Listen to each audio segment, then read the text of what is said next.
looks good.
All right.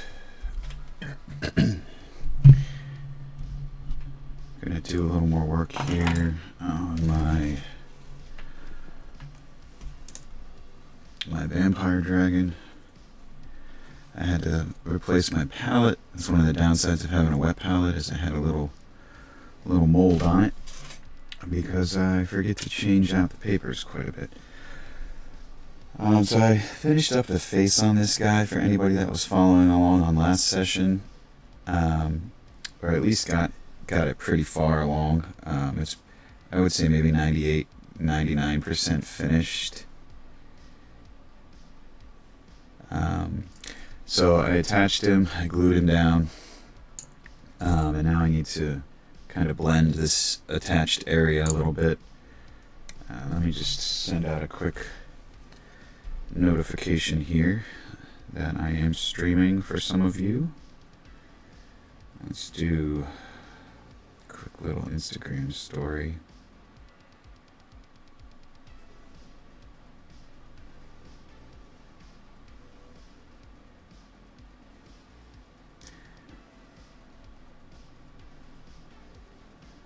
All right.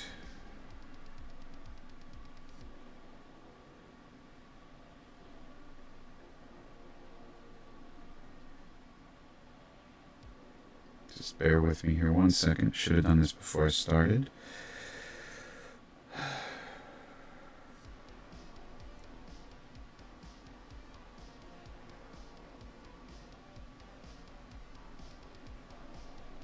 Alright, let's do...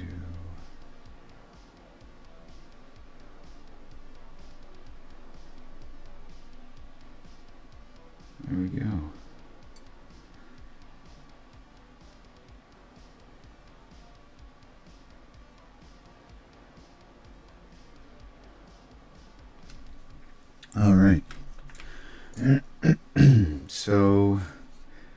start blending this spot here. I'm going to get some of my paints back out on my palette. Kind of start with this light flesh tone that I used for one of my bases. And obviously I'm going to need white.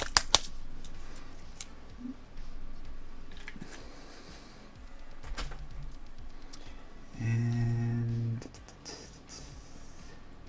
we'll start with that for now. Alright, let's start blending a little bit.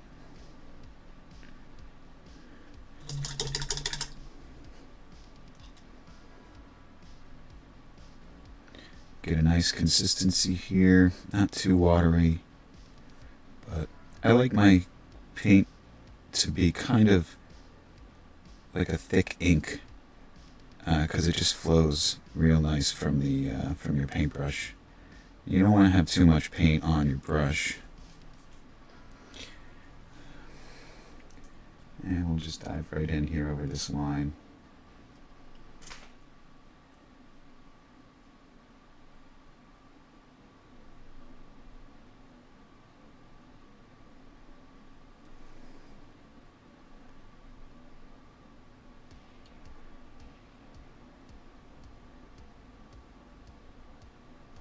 It's going to take probably a couple layers to get it where I want it, but now you can see how I've done a lot of work on this side, really kind of bringing out the whites and stuff, and then compared to this side where it's still very much kind of that base skin tone without really a lot of highlighting. But I'm going to start in on some of that here now. Once I have, a lot of this is just kind of just very time consuming and tedious. I enjoy it, but once all this is done, it's going to be really fun to kind of add a lot of the textures in and get the vampire and his throne on top of this guy and just kind of see how everything comes together. I'm excited about the flag. He's got kind of like a pole arm and a standard, like a flag that he's holding that's real tattered and worn. And I think it's a good opportunity to do some cool freehand. I do like having a lot of open sculpt areas without a lot of sculpted detail that really leans in to kind of creativity. It's just a nice canvas. And Games Workshop's done a really good job, I think, with a lot of these sculpts. Especially lately. They build really nicely. Okay. Thanks, babe. Zombie Zach, what's up, man? Apparently my voice is echoing a little bit. I don't know if it's because my voice is giving out a little, because we went to a wedding last night and I danced pretty hard and was doing a lot of yelling. So I don't know if that's what's causing the echo. I do apologize. This is a constant process of learning and trying to get the technology where I need it to be so that you guys can bear even watching me paint. So I appreciate your patience while I work out all the kinks on this. Zombie, how have you been, man? I haven't talked to you in a while. I know I was MIA for a little while, got kind of back into doing some social media stuff. Good to see you, man. I hope everything's going well.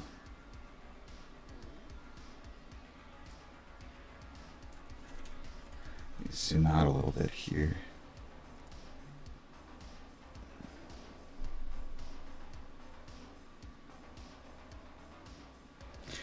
Oh, that's the hardware, huh? I don't know how to fix that. It was fine last stream. I didn't change anything. Nothing was touched. No settings or anything. It's so weird. And very frustrating. Zombie Zach, you have any insight into that? Sounds like you have a little experience with it.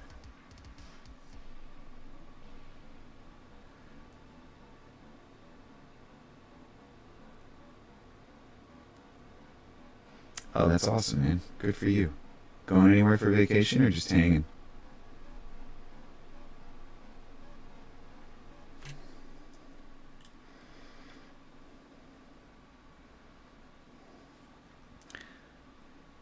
Thanks, babe.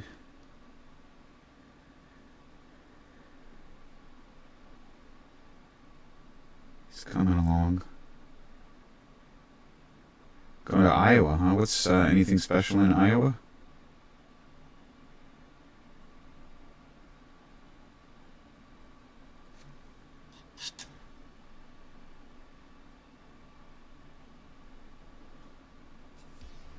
Oh, nice.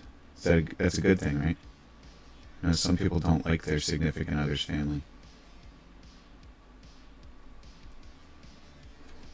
I'm just moving around here, adding in some highlights. Nothing spectacular at the moment. Just need to work on this guy and figured I'd stream while I do it.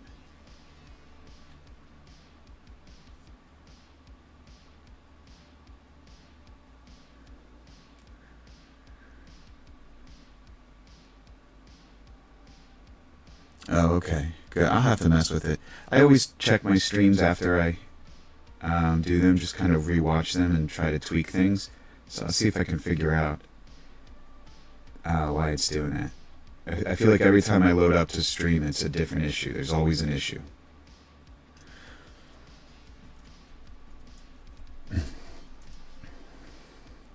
So I had some of this muscle blocked in here. I do want to start working on that a little bit. So I'm going to get my paint real thin here.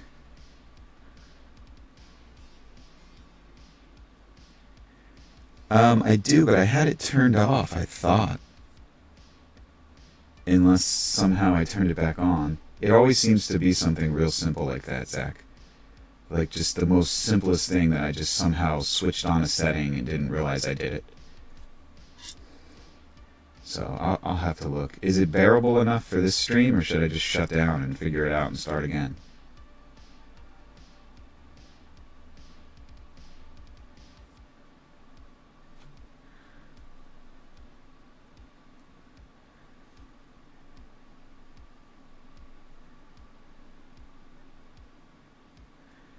Yeah. I'm probably not going to be doing this for too long tonight. Maybe just an hour.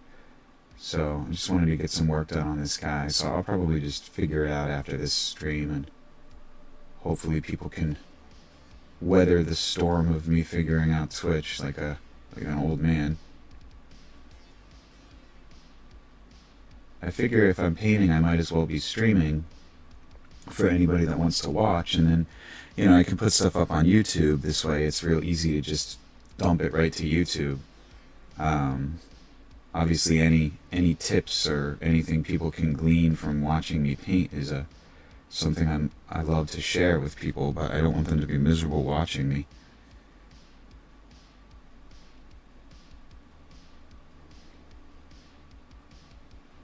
I still don't know what I'm going to do on the top ridge here. He's got like this really bony kind of prominence along where his back is. I think it would be neat if I could add some darker tones in here with the skin sort of stretched over them.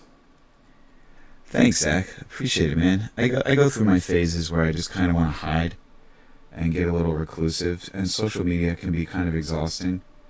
But I do love to, I mean, obviously I'm very passionate about painting, and I like to share that with other people that are passionate about painting. So it's kind of a love-hate thing.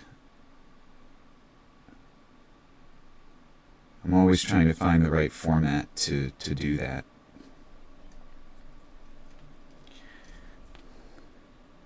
And get a little bit of this white in here. Yeah, so that's what I had going on here a little bit, Zach. I have it kind of stretching over this muscle to make him look like it's sort of that silver skin or whatever you call it that's on fresh meat. But I really want to do a lot, like really kind of bring that out a lot more on him.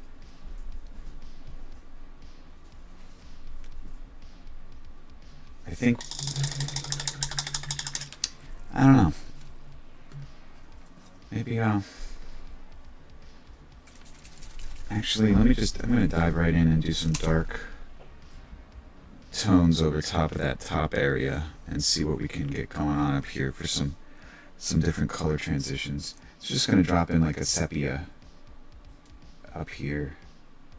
I just use a sepia ink.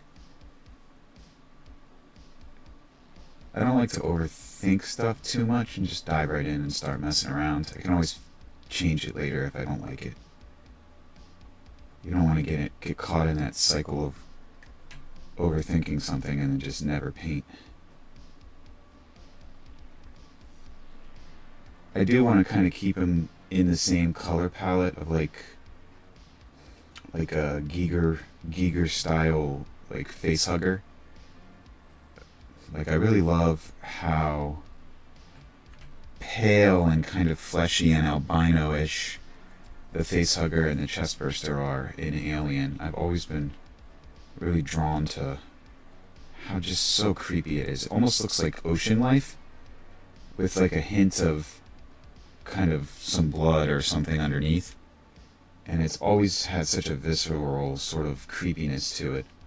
And I really want this dragon to kind of feel like that too.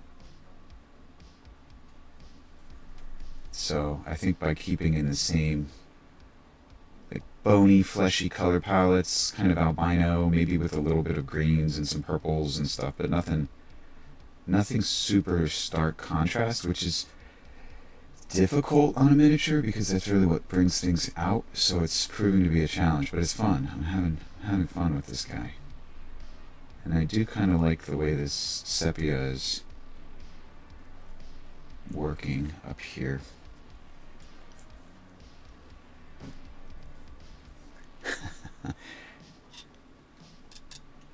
Oh yeah, 3 boys is tough. I mean, we have 2 girls, but they're grown for the most part. I mean, our oldest is going to be graduating high school, and my youngest is 15.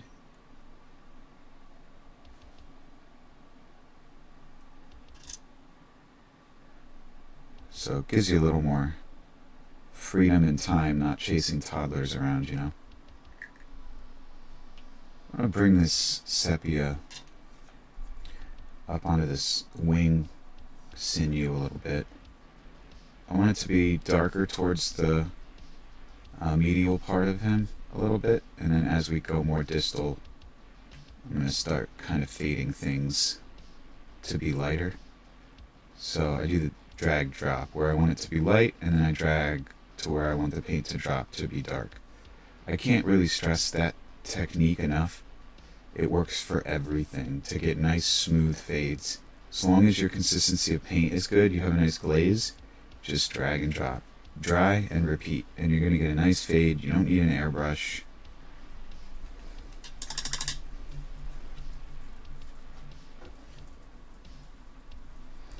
Angry Wargamer, what's up, man? I'm getting all these awesome people I haven't talked to in so long.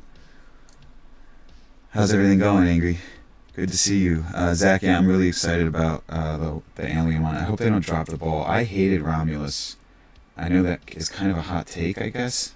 I've met a few other people that didn't like it. My wife didn't care for it that much either. But I hope they don't drop the ball on the Hulu one.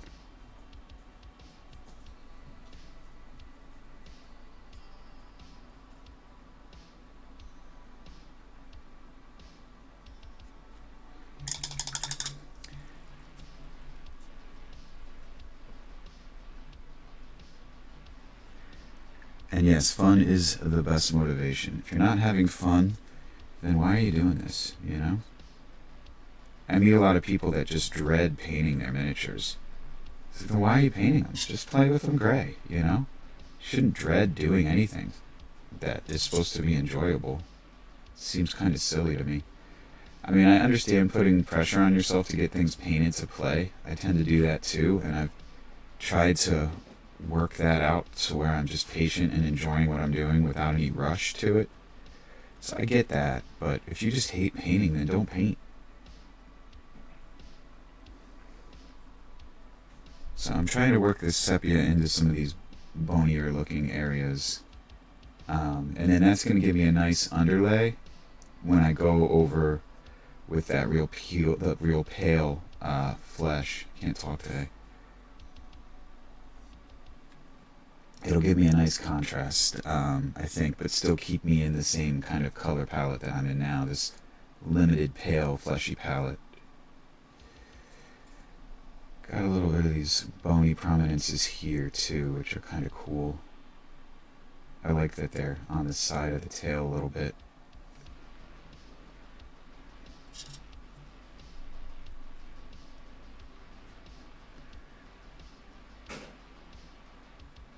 Oh, angry. You gotta expand on that a little bit. Tell me what happened. It sounds like an argument I might get inside with you. I get very frustrated with I don't know how to say this without coming off like kind of an asshole. I get very frustrated with people who they'll get into this hobby and immediately want to be a phenomenal painter because they see phenomenal painters on Instagram or wherever. And that's awesome, but they don't want to take the steps to get there. You know, it's like you have to kind of crawl before you can walk, and walk before, you know, you're not going to walk in and deadlift 800 pounds without working up to it. You know, so people will just say, hey, what's your recipe for this or recipe for that? And it's great. I want to be able to give those to people for things like that will help them, but I also feel like it's a disservice, because if you got into the hobby as a gamer and not a painter, you have to learn art, you have to learn color theory, you have to learn how to mix. I didn't go to school for all this. I had to teach myself a lot of this, and I'm still trying to learn a lot of it. I'm not the best with color theory. I have my color wheel right over here that I refer to all the time, which I highly recommend getting a color wheel. Like, I want to be helpful for people who ask for recipes, but I almost want to just tell them to go buy a book on color theory, because then they won't need a recipe. You can just make your own, you know? I do like to use a lot of store-bought paints because it's quicker, but I also really love to mix, and it just depends on what project you're working on.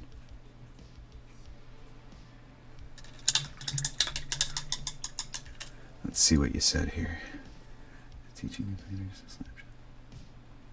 Ah, so true, man. Absolutely dead on. If you want to get color on something just to get it on the table, great. But don't be mad if it doesn't look like even partially show quality. You know, if it's tabletop ready and that's what you're using it for, then that's fine.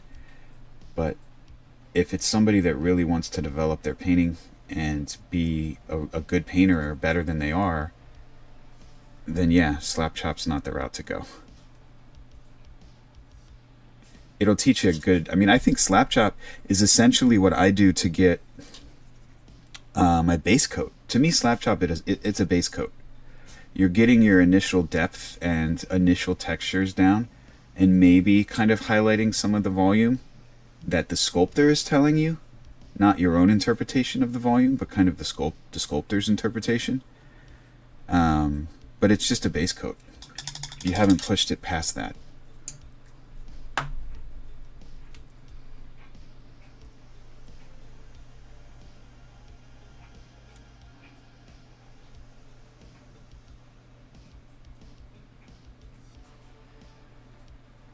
I mean, personally, I think everything is a tool. And we shouldn't really rely too much on one over the other. I use washes all the time. I mean, that's essentially what I just did here. This is just a sepia wash. But it's a layer. It's just another layer, you know. I'm going to go back over it by hand and freehand a ton of texture over it. I think if you were to just lay down one base coat and then just throw a wash over it and call it done, you know, that's fine again if that's all you need to get tabletop ready. But a lot of people lock themselves into a box, you know. They'll get just so good at painting to where they get a few compliments and then they stop right there. They don't ever try to push their craft further. Like, I feel like you should always be learning and always be trying to, I mean, if it's something you truly enjoy, you should always be trying to push yourself and tackle those projects that you're intimidated by, and kind of break out of your comfort zone. I mean, this project is very intimidating for me. This is a giant dragon with a ton of canvas on it, like a ton of area to just go nuts. And when you have such a big IP like Warhammer, there's so many people painting the same miniature as you. So it's like, how do you come up with something that's striking and kind of creative and different, but also not so crazy that it's, you know what I mean? So it's intimidating. But that's the stuff that pushes me out of my comfort zone. And then those are the times when I learn new techniques or new ideas that I'm rambling.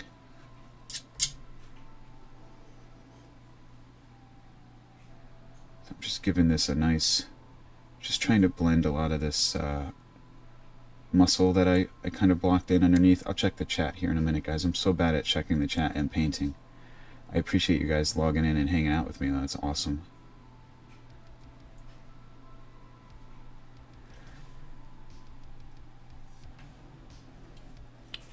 I gotta really get in here and start working out some of this viscera in here. I think it's so cool. I don't know if you can see the stomach in there.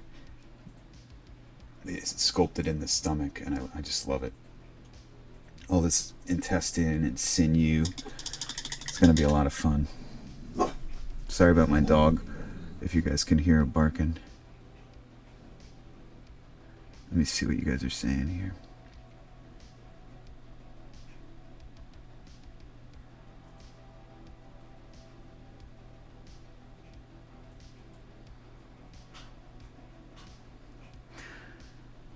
Yeah, I think trying to visualize the volume overall, like you're saying there, like you needed to stop using it to help imagine the shadows and the light. I think that's a great way. Contrast paints and washes and a lot of that stuff they are kind of a crutch for interpreting sculpts and interpreting volume, because they pop out all the detail and tell you where things are. But again, there's no creativity there. You're letting the sculpt control your brush and your paint, rather than you controlling the creativity on the sculpt, if that makes sense. I don't know. Alright, I need to blow dry this real quick, so it's going to be a little loud. I'll just mute my mic real quick.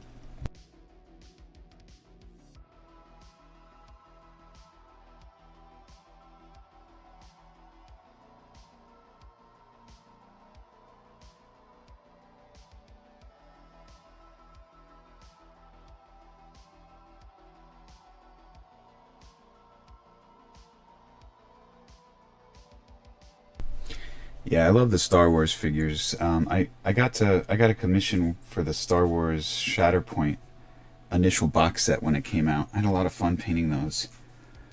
I like a lot of the Marvel Crisis Protocol stuff too, because I mean you're essentially painting all characters, which is so much fun. It makes it feel like you're not doing the tedium of just the same troop after like a whole squad of the same infantry guy. It's like you're just painting these cool characters, and you can just go crazy on them. And they're just fun characters that we all kind of grew up with too, which is neat.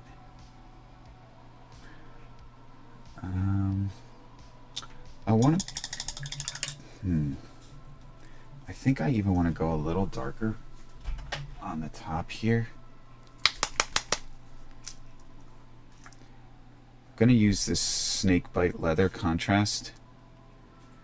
I put it on my palette. You can see how rich these pigments are. I really love these contrast paints. Not for what GW I think intended them for, but I like to use them for quick glazes. So I just put down a little splotch here, and then I'll add a little water to them, and they just a real nice kind of oily glaze, which I really like. And I'm going to kind of work some of this up into the areas where these spikes are coming out. Before I paint these spikes, they're not going to stay black. Anything black on my models is usually still primer. Go a little heavier with this, not as much water, to really build up kind of this transition into a bone structure underneath. And since he's such a light color, maybe some of the bones along his back are a little darker maybe.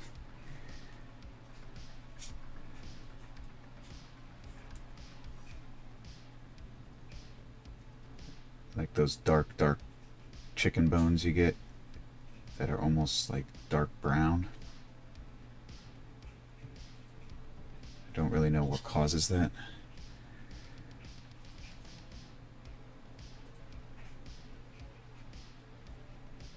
I guess kind of the opposite of a bleached bone.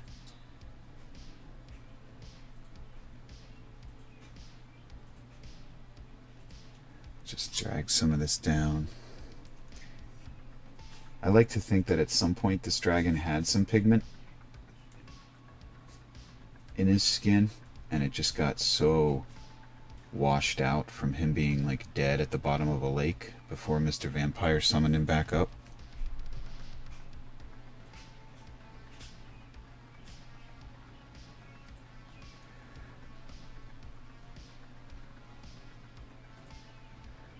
I have tried the lamb medium.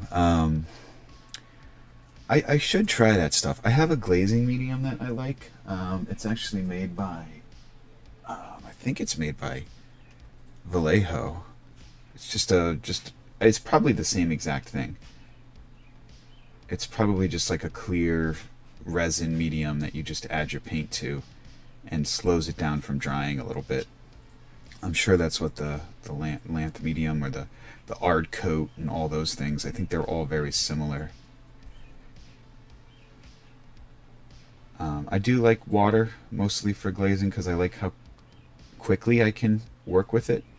I'd like to set up a foot pedal at some point on my blow dryer. So I took a workshop recently with Alfonso Banshee Giraldes, and he's a wonderful guy, wonderful teacher. And he has a setup like that where he uses a foot pedal for his blow dryer, and you can just basically glaze in real time underneath your blow dryer and not have to keep stopping to dry. It's pretty awesome. So I'd like to set that up at some point, but I think I might put some of this darker tone in this plating on his head a little bit too here, just to kind of carry everything over. But not too crazy, just little hints of it maybe. And then I can always just go back in and dial this back later. My old boss when I worked at McFarlane, we did not get along. But she always used to say, knock it back. She used to say, this is too strong, knock it back. And I like that term. I think that's a good way to refer to dialing things back a little bit. Sometimes I get a little too crazy with colors, and you gotta knock it back a little. I like that. I like that on his head. It adds a little more interest.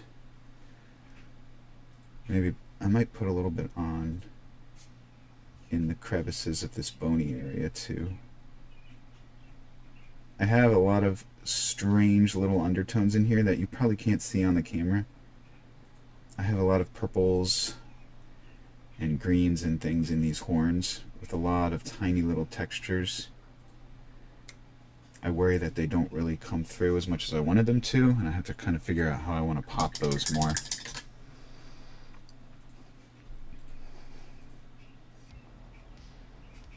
Zach, I love that you researched that for me. Thank you. Dark chicken bones come from pigment seepage from bone marrow. Well, this guy's going to have some pigment seepage. I like it.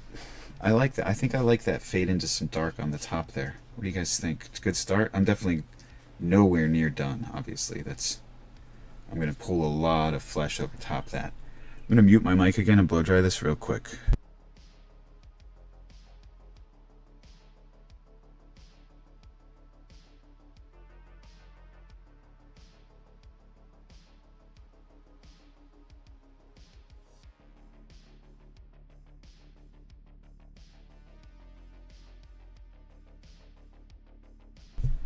Alright, so now I'm going to pull in some of this flesh over top of this area.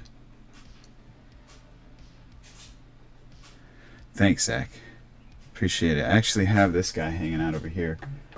Sean dialed in the other day, and we were talking about this guy that I painted with all you guys forever ago.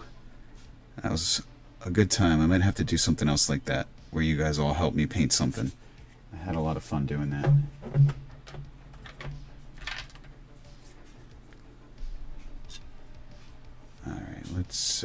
I gotta get my Discord kind of up and going again too. I miss talking with all you guys. I'm just such a flake with stuff like that. I'm so bad about it. So I'm gonna start bringing in some flesh over here, and I need to think about the areas that are gonna be kind of like lighter, like where the flesh is gonna be pulled tight.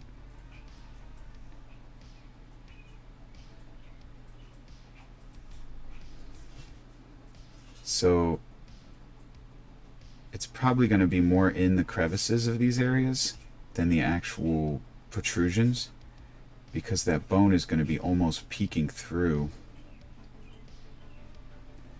the flesh in a way. So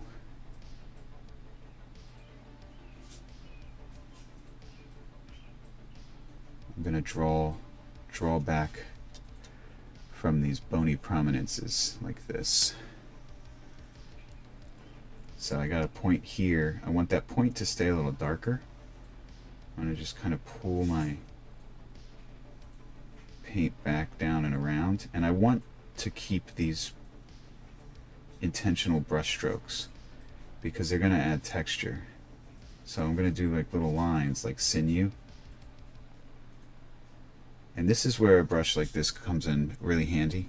I really like these Raphael Kolinsky 8404s. They're very versatile. You can use them for pretty much anything, and they have a phenomenal point that stays true for a very long time. And you can just get these really fine textures, just real fine lines without a lot of struggle. And I love it.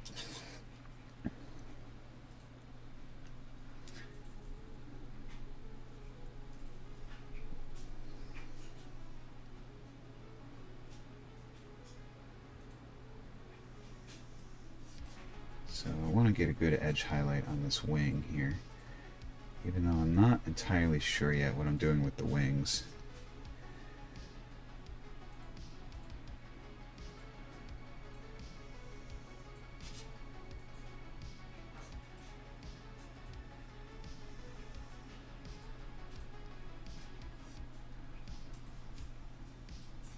And I think that is also another reason why Slap Chop is good for base coating, because you already have a ton of kind of detail as your base coat. So when you start doing things like this over top of it, you can be a little messy with your texturing because you still have some detail underneath it. And of course when you're doing a monster like this, as opposed to a really clean kind of Space Marine or something, you have a lot more wiggle with mess ups and areas that look messier. You don't have to be as neat.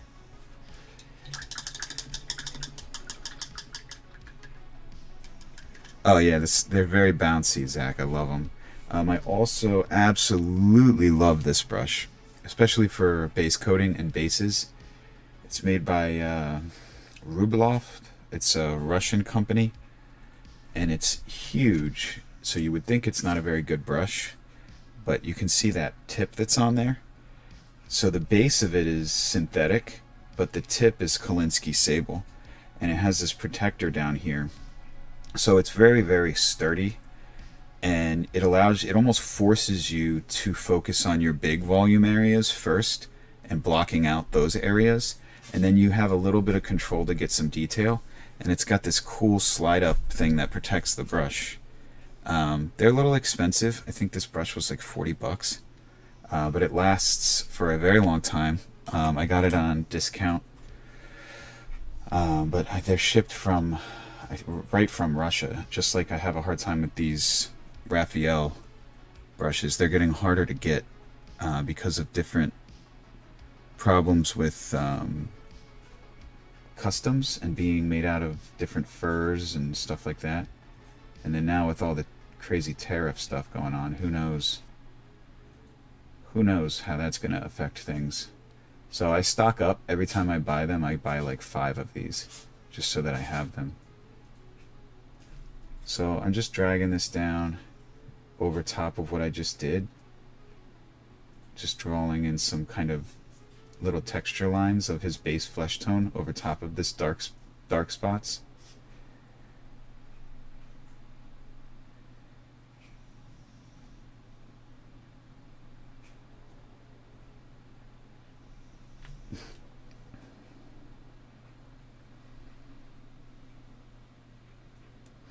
Oh, absolutely. I think, Zach, that people who want to get good at volume, I highly recommend doing some busts, like some of the academic busts that are out there that are specifically sculpted with large shapes to just go nuts on. Different textures you can do on different clothes. A lot of them really focus on like the facial structures with exaggerated facial muscles to kind of get an idea of where all the volumes of a face will fall. And they're just really neat.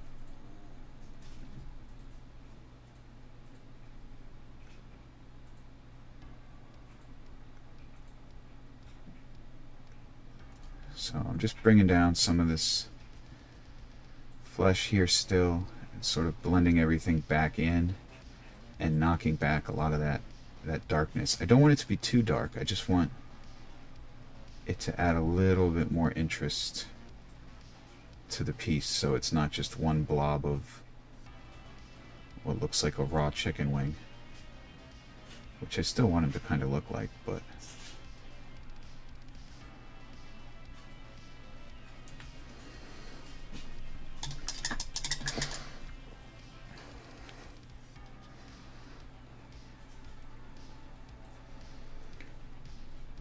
so we got this cool stretched sinew here, which I really like. It's a good spot to kind of show connection points, which I'm going to do here with a little bit of freehand, just really highlighting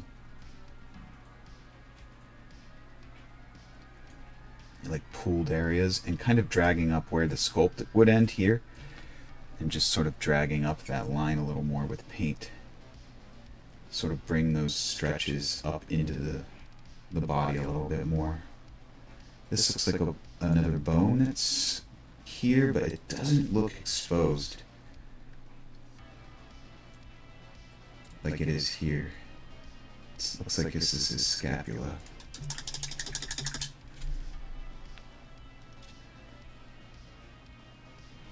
Such a nice piece. I really like this dragon. It's really cool. They're really stepping up their game on sculpts lately. I don't really enjoy playing Age of Sigmar as much as I enjoy 40k, mostly because I like the lore so much in 40k.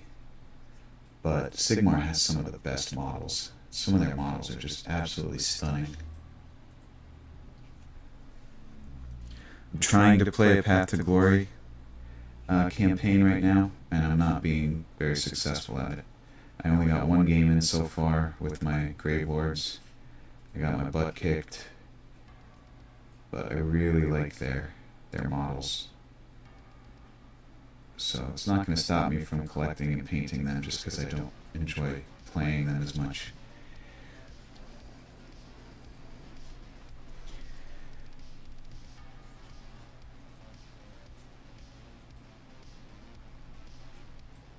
Alright, I want to get some of these bones here fleshed out, or boned out. So I use this pastel green a lot for my base color for bones. I just like it. I think it lends a lot to depth by adding in some green, because usually there's some reds or blues or orange tones or other things in your models, and green is kind of a nice complement to all those things. And with this very, very orangey, sort of leathery colors that we have going on here, I think green is going to look nice, but not entirely green. It's just a little bit for the base coat. But a lot of times those little subtleties, they do come through. You know, you notice them. You might not think that you will, but I think it's all part of tricking the eye. When you look at a piece, why some pieces might stand out more than others, I think a lot of times just has to do with different contrasts. Temperature contrasts, complementary colors, saturation contrasts. So just want to get an idea for these. I don't know how dark or pale I want to go with these bones yet. Initially, my idea is for them to be a little darker, at least along the bases,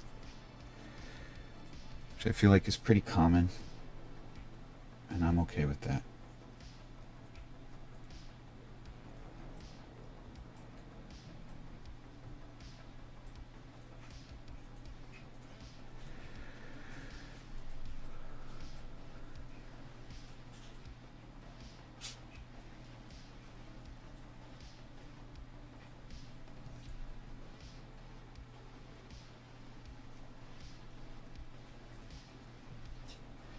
So I'm going to get this green in, and then I actually normally go back with another sepia over top of that. And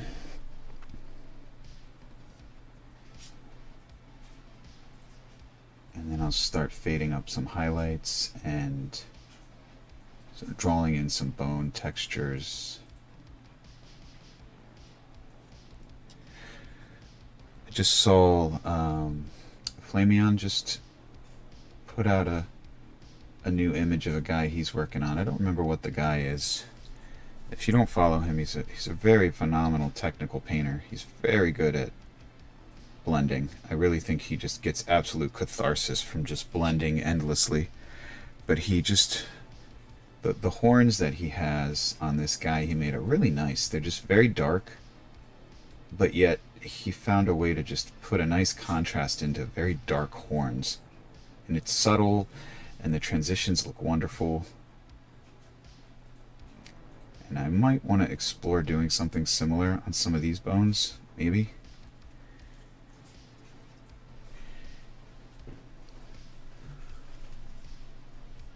Let's hit the other side of these too, so I'm not being lazy. I'll hate to go back and do that later.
I do need to find a new pastel green that I like though, because this Vallejo one is... I'm not a huge fan of all their colors. A lot of them have almost like a mucusy texture to them. They're very like rubbery. And I have a hard time really getting the consistency I like on them. Not all their colors. They have some really nice colors, don't get me wrong. But some of them just don't work as well.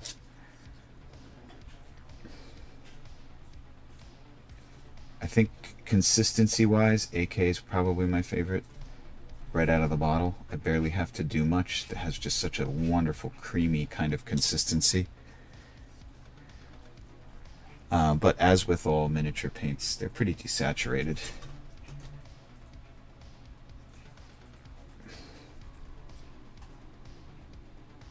Start getting some of this bone that's down in this wound. He's got his vertebrae in here.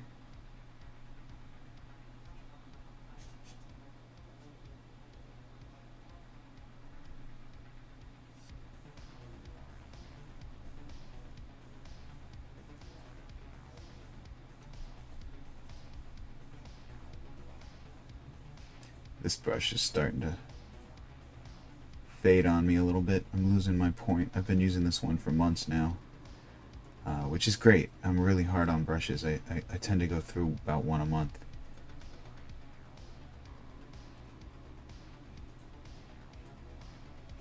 But I haven't been painting as much as I normally do lately. Just been kind of busy and not really feeling it sometimes. And I always say don't paint if you're not enjoying it. It's got some bones in here too, I think, and I want to make sure. Got a rib bone here.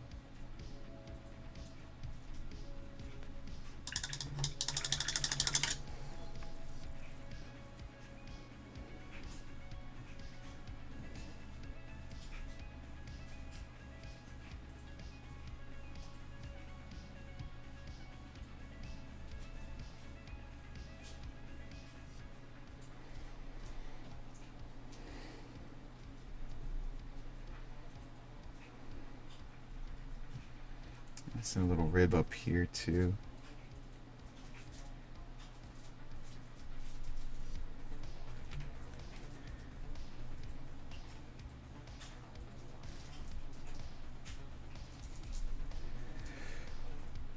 Alright, and then this is his scapula popping out up here.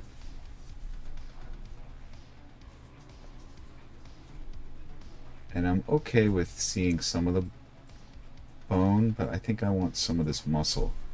I think I want it to have sort of some muscle sinew still attached to it. So I'm going to leave some of that red there. I'll start to add a little bit of the texture in here, but most of it I'm going to go back with the red and kind of add that in. That's just going to kind of mark out for me that I want that to be muscle sinew there.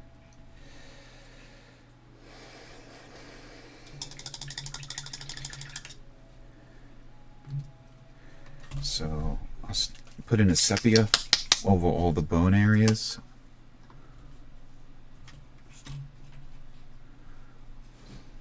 Get his scapula here. And I really like the way the sepia looks tinting over top of this green. Just has a neat look to it that I like. It's very rich.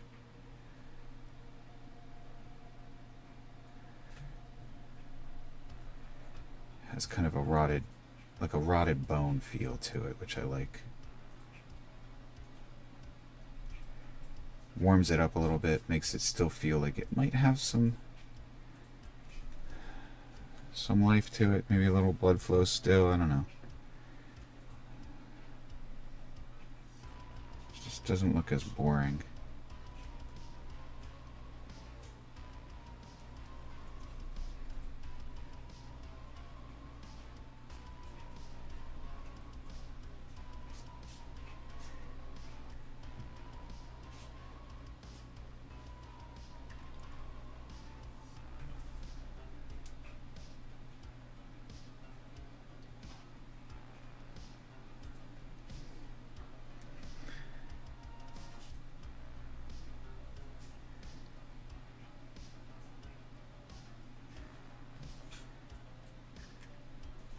And this is just I'm just using Citadel sepia because I'm lazy. You could use any sepia tone, any ink. I'm a big fan of inks. You can really get some crazy things with inks. They're just basically pure pigment, or very close to. I think they're one of the best ways to dilute your colors rather than water.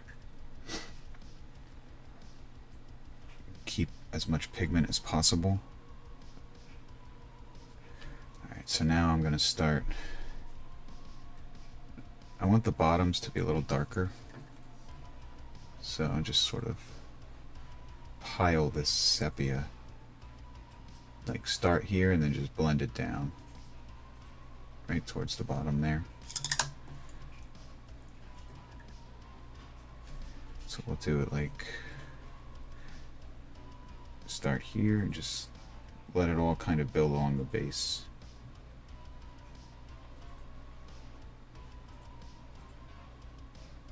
Just building up layers.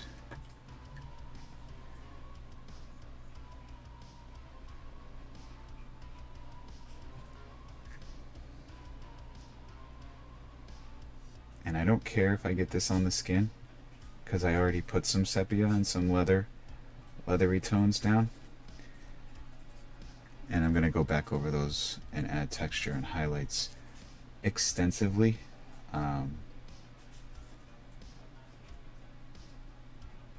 It's going to be kind of my final step. I like to go over stuff like this at the end with white to add all my point highlights, my areas that are going to be the most prominent. And on a monster like this, he's going to have a lot of white to show kind of where the glossy areas are.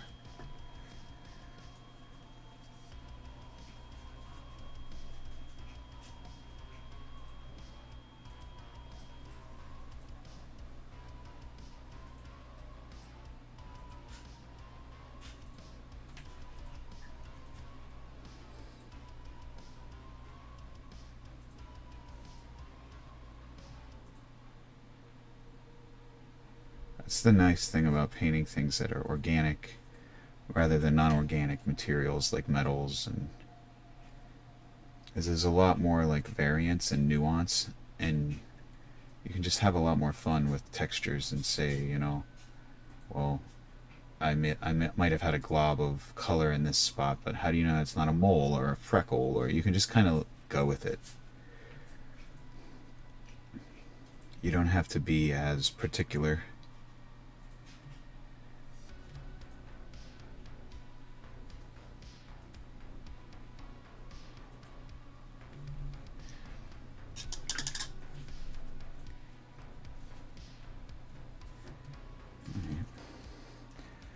So that's kind of a good starting point for me to start building up.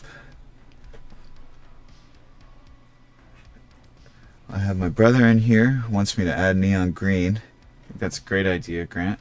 Let's put some neon green on him somewhere. And Mike has joined us. Thank you, sir. He's getting there. Grant, where would you like me to put neon green? I mean, I have like kind of a neon yellow in his eyeball there, which was actually Mike's idea. Thank you for that, Mike.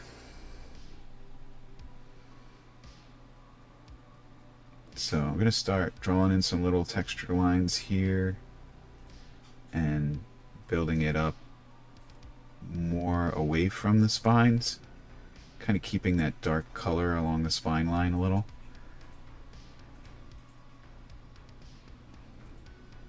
And transitioning, nice transition into these colors here.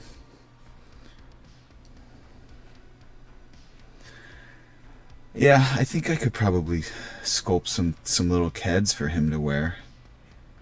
Should they be keds? Man, just imagine you're on the battlefield and this vampire on a dragon comes flying at you, but the dragon's wearing Nikes. How embarrassing. You get killed by a dragon wearing Nikes.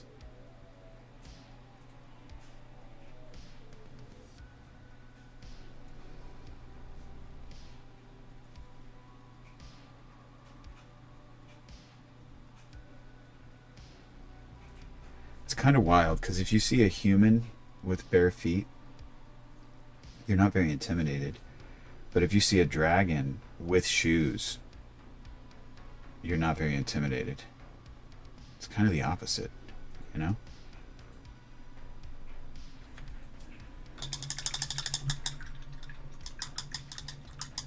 Some Crocs would be really nice. Some nice leather Crocs or denim. What if we get him a Timberland denim boot?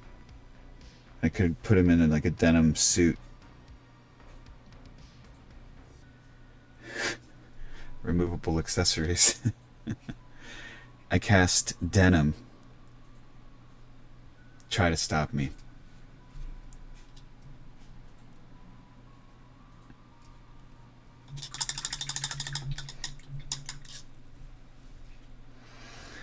There will be some kind of lighting underneath these wings, probably. I don't know yet. His wings aren't even on him. His wings are pretty massive. These are his wings. Or as my friend Evan would say, him's wings. He's got big old wings. We don't know what we're doing with those yet. I have not decided. But a gentle glow sounds nice.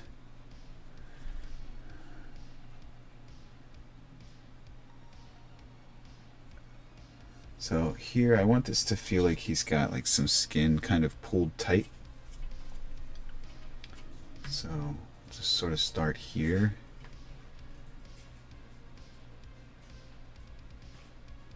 And just draw lines right over top in the direction that the skin is kind of going here.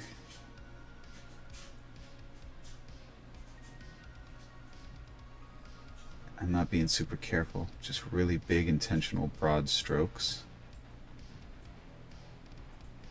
Some of my wash up in this area is actually still wet, and it's kind of nice. It just sort of adds to the blending. And I'm just defining these bigger textural volumes rather than letting the sculpt guide me, because we'll get into those details later. But it already kind of gives a nice sort of blended natural feel there.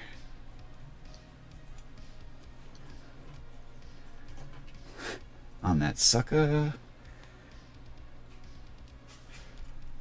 So while this is still wet, I'm going to do some more of that.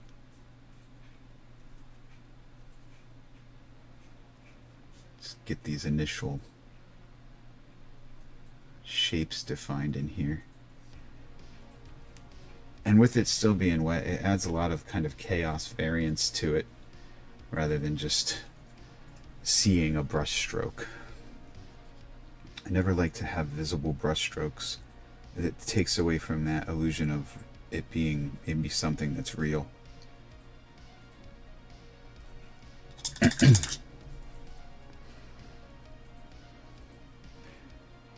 So now with the position he's in, I have him kind of at an angle where he's top down, so I can kind of start building in some of the texture where there's going to be a lot of prominent lighting. I'm always trying to think about my lighting and sketch it in when I have the opportunity to.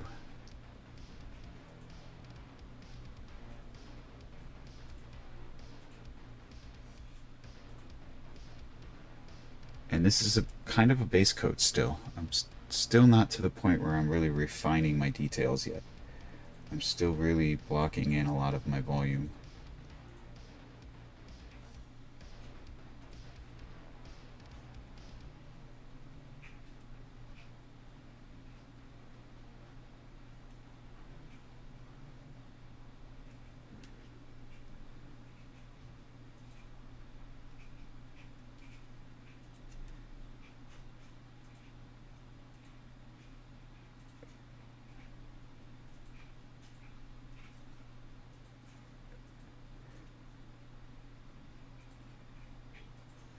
A lot of really nice texture on this part of the wing here that I really like.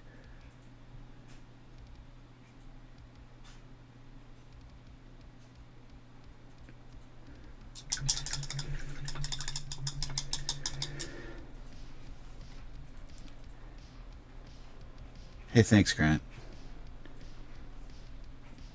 I appreciate you.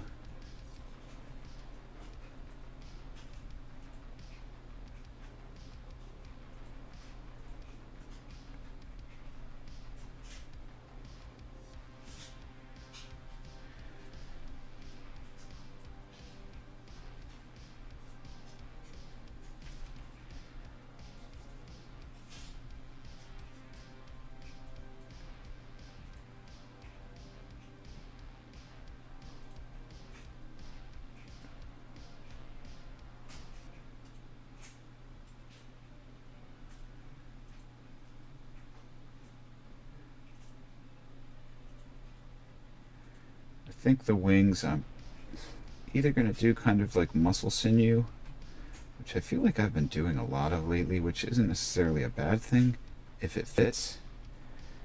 But I also might want to do, like, what if his wings were purple-ish? Kind of like a leathery, muted purplish color. And then they started to kind of go pale and faded too, just like the rest of them. So I might try to figure out what that would look like. Play around with it. I think that's my initial idea for his wings. When in doubt, just paint it purple.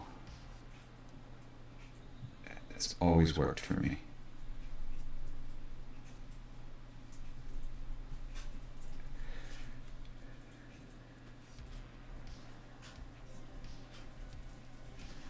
Yeah, that's what some people were saying when they first logged in. Laura was saying too that she noticed I have like a tinny echo. So I gotta mess with that. My buddy Zach that was in here is thinking that maybe I somehow have two mics open and I'm not realizing it. But I figured I'm not streaming too long tonight. So I'll mess with it after this and hopefully have it fixed for the next.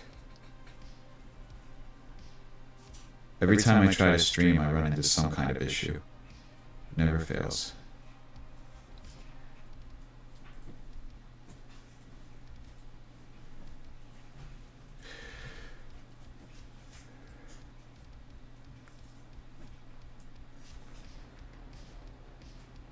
So I'm starting to get I'm going to start to draw a little bit of texture in here. I'm just going to get some nice fine lines. Sort of start blocking in how I want to define the skin. I don't know if you can see that. I might need to turn up my exposure on my camera a little bit too, so you guys can. I don't know if it's too washed out.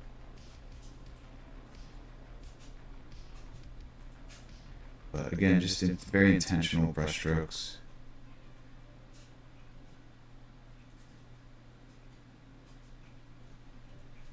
I think I'm going to make a shirt that just says intentional brush strokes.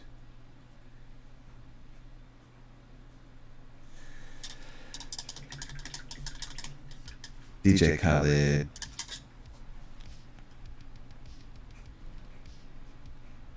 How's that?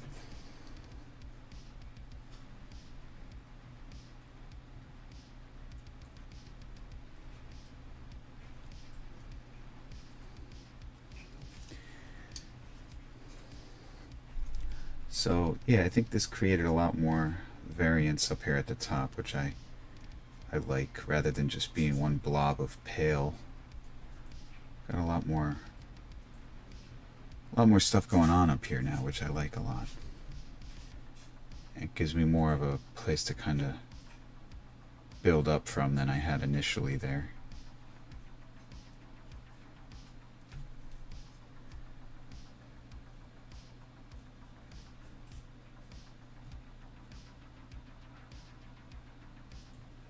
I could, Grant. I could, after I do these details, I would go back over it with probably a glaze or like a color tint. Since I'm using such a white desaturated color, if I go back over it with a color tint that's in the same family of what I'm already working with, it could add in more pigment and bring back some of that vibrancy. And everybody wants vibrancy.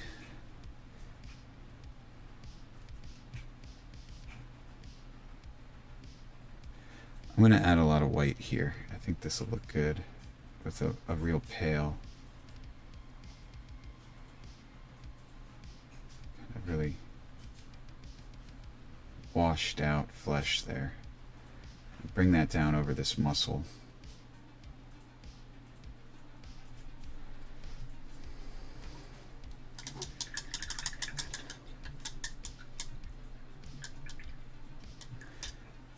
Yeah. Yeah, until I feel like everything has like a nice cohesive feel to it, but also nice color breaks, so it doesn't just look like one big blob. Like, I still want you to be able to see the details, and with something like this, I think that's the hardest part. Because you could very easily just have one giant fleshy looking blob. And I want to try to avoid that.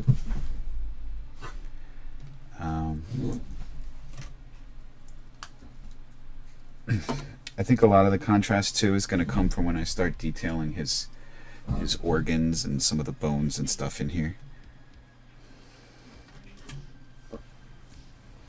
It's going to work a little bit more on these bones along his back. I'm going to add in like a pale sand to have a little more luminosity to it. And then I think I'm going to call it after I do that.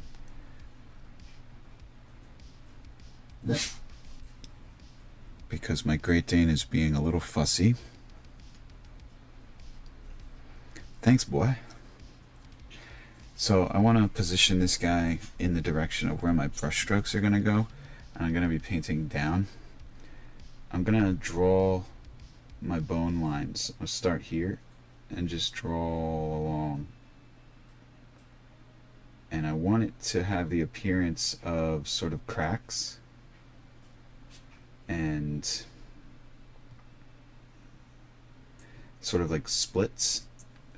And some of that's already sculpted, but it really adds a nice contrast, I think, if you pop it by hand.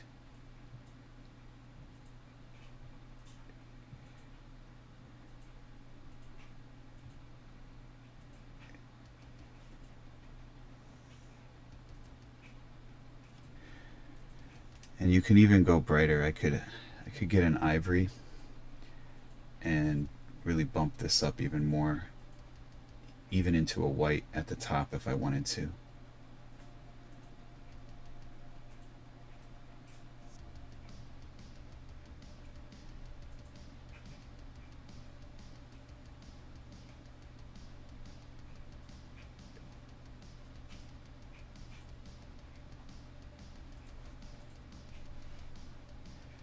It's kind of this. I use the same technique for the most part, depending on what color I'm using for teeth. But you can get into trouble a little with teeth because the top of the teeth is usually where the creases and the grooves of the bone are. Sometimes along the bottom ridge, especially with your front, what do you call those, incisors? But if you have a dark line along the top area of the tooth, like up in here, you have this dark line, but that's also going to be where your light hits. So you have to sort of establish a way to make that work.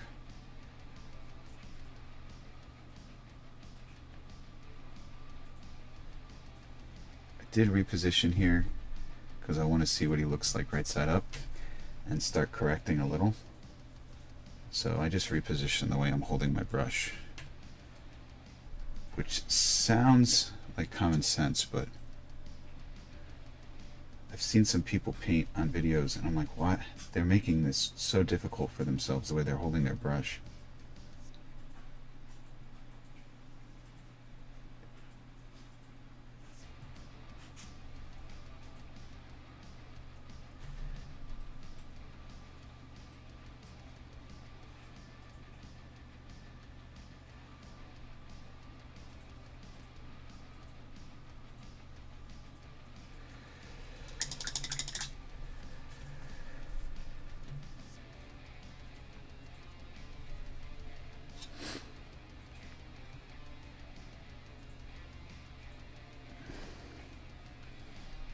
Go upside down again here, and I am going to start getting to the point where I'm going to lose detail if I keep handling him with my bare hands.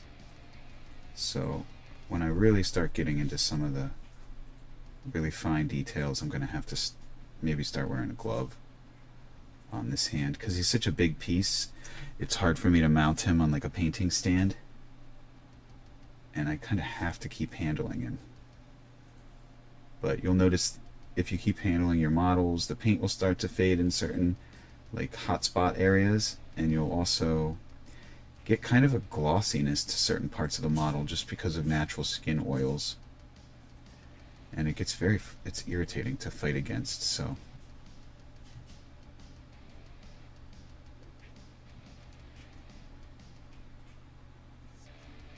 Could be a good, like, Noxema commercial. Fight face oils. Alright, I'm gonna flip him up again here.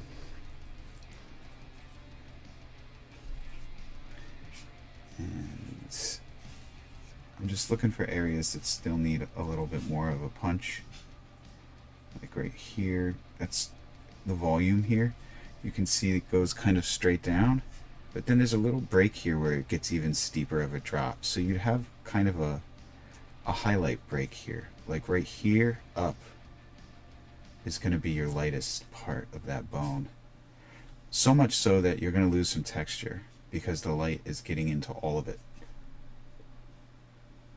Which I also notice gets people in trouble sometimes. Like, you might have up on the top of this model here, you might have this deep crease that you have a ton of wash or something that ran into and it's still really dark, but it's on the top of the model. And if you're having a natural light source coming from the top, I don't care how, you know, like, unless you're really, really, really deep of a crease there, you're still going to get some light in there. I see that a lot on pectoral muscles. When people paint pec muscles, they always keep this nice dark spot in between the pecs. But there's a lot of light that gets in there. Like, you're almost better off filling that area with a highlight. And again, I think that just comes down to people following the sculpt.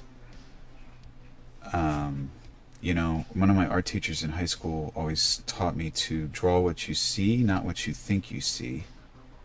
And the sculpt kind of does that.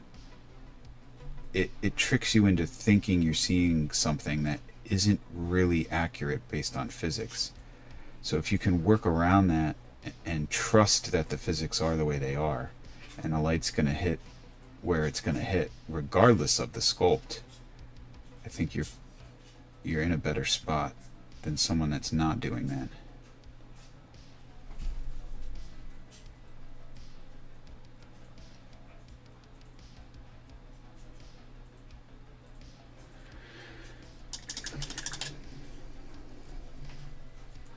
Alright, I want to get a little on this scapula bone here to see, get kind of a clear picture of where I'm at with these colors. So here's a good example of what I'm talking about. There's a dark recess here where my washes and my glaze fell in. So I want that dark recess to fall just underneath this other little spot. Let me see if I can get in here and show you. So there's this spot here, which I'm going to put a highlight on. And then there's also a little nub here that would be highlighted. Those are my raised parts of that bone. But there's also going to be, you're going to have light that falls right in there. And you're also going to have light that starts to fade down from this spot.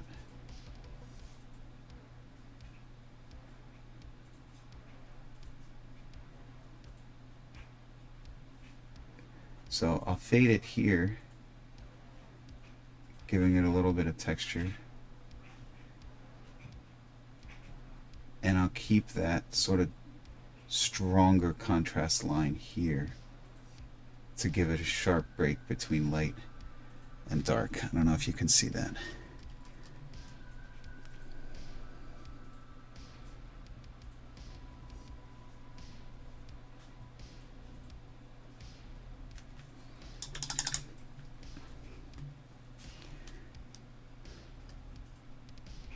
Hey, Chronicler, I don't even know how to do a raid yet. I'm a little too new to Twitch.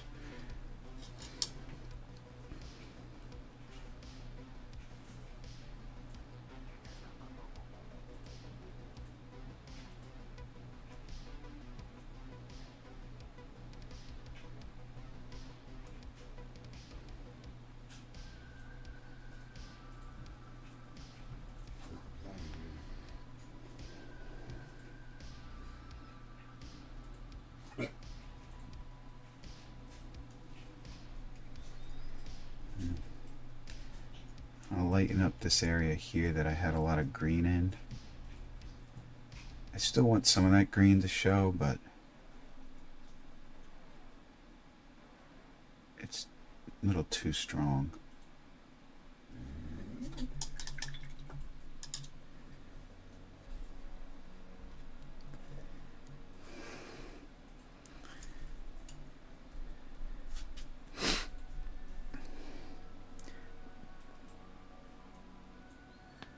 So what's how's that work there, Chronicler?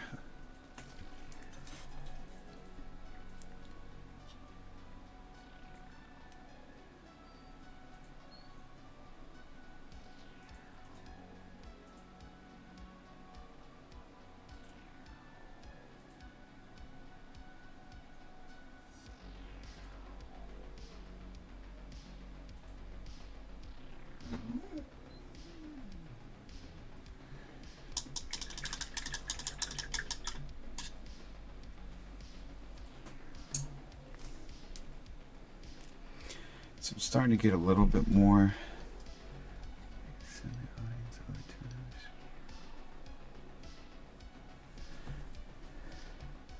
Oh, that's really cool. How, I'll have to figure out how that works. And you said I can set up a raid alert?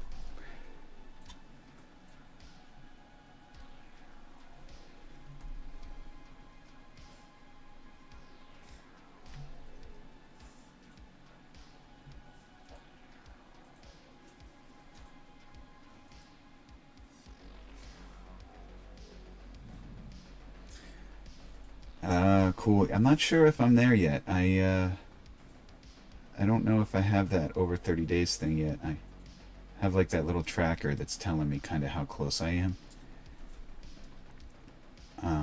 But I'm still actively researching how to kind of optimize everything on here, so I definitely appreciate that info. I just figured I'd start, all I do is paint, so I might as well start streaming them all. Is there any downside to doing a raid? Is there any reason I would not want to do that?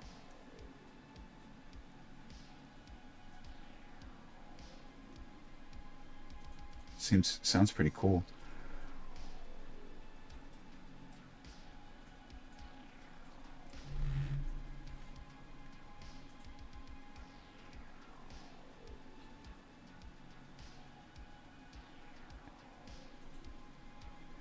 So see here, I'm focusing also again on my volume.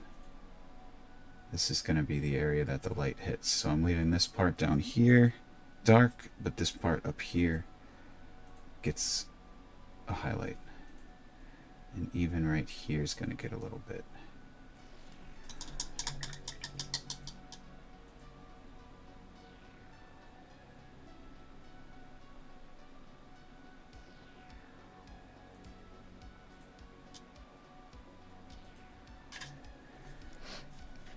Yeah, that sounds cool, Chronicler, and I'll check out your stream as well.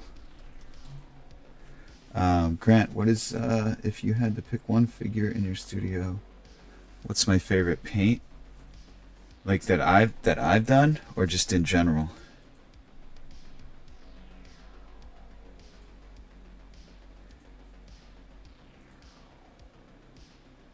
It's a tough question. Oh man. I don't know. I really like my demon bust that I recently did, and my full-grown model that I recently did turned out how I wanted. And I still really like my her name's Lockavai. She's the mother of vampires. I really like how she turned out. I'll pull them over here in a minute and show you before I log off. Good question, sir. Thank you. So I do think I'm about finished here for tonight because I'm getting tired of painting, and I don't ever like to paint if I'm not in the mood to paint. But let me grab those figures real quick and I'll show you. Check out my cool pajama pants.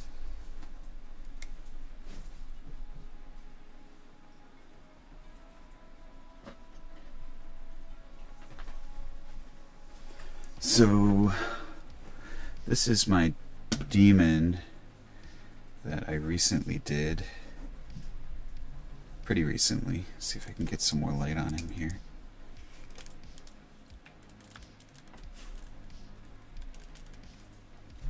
He was a lot of fun for me to mess with different volume and lighting and kind of determine how I wanted him to be lit from underneath, obviously. So figuring out all the cast shadows in here to really sell that look that he's lit with red from underneath was a lot of fun to try to do. And I'm very pleased with how he turned out. And I just think he looks kind of neat, all finished up here on this plinth. But then I also just recently finished up my Fulgrim, the leader to my Emperor's Children, and maybe my favorite Primarch from the Warhammer lore. But I had a lot of fun doing all the sinews on his wings, and a lot of fun making his base all like ooey gooey and bubbly and nasty. And then my Mother of Vampires.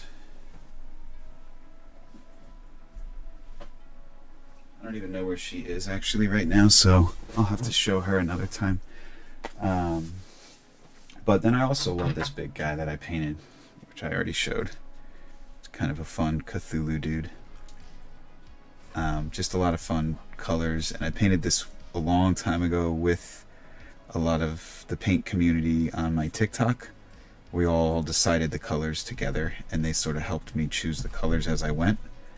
It was just a really fun kind of group project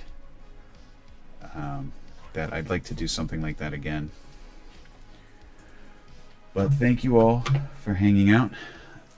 I appreciate you all. And I will probably be live again at some point during the week, if not next weekend. Use for the string on the Primarch base. Oh, you mean like the kind of the gooey, stretchy saliva stuff? So you can use a couple different things. I usually just use, you caught me right as I was getting ready to log off. I'm glad I saw that. I usually use this with like a little, you can just kind of stretch it and pull it with like just a little popsicle stick. It's very easy to work with. But see how it just kind of stretches? You got just lots of, you can just kind of pull it out like this and just sort of stretch and goop it around, and then you can paint it whatever color you want when it's finished. It's kind of like that stuff you used to get where you blow bubbles with a little tube when you were a kid. Maybe I'm dating myself there. I know that was a real thing. I'm sure my brother remembers that. He's in here, I think. You can use that, or you can use resin. You can use UV resin, where you just basically take the UV resin and the black light, and you can sort of stretch the resin while you dry it in real time. And you can also use Dirty Down makes this really, really wonderful. It's just called Dirty Down Gore, and it's essentially the same thing as that Uhu glue that I just showed you. It just has like a nice, it's already glossy red and sort of gross looking. I love it. It's really awesome, and you don't have to keep it red. I mean, it's a little thicker.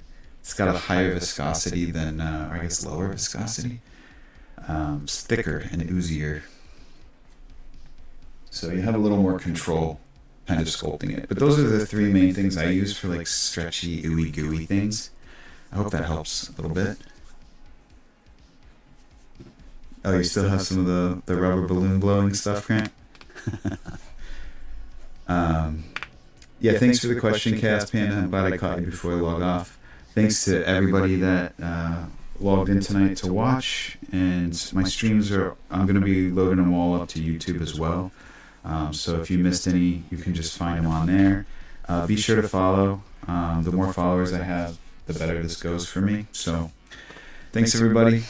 And I'll be on soon. Take it easy.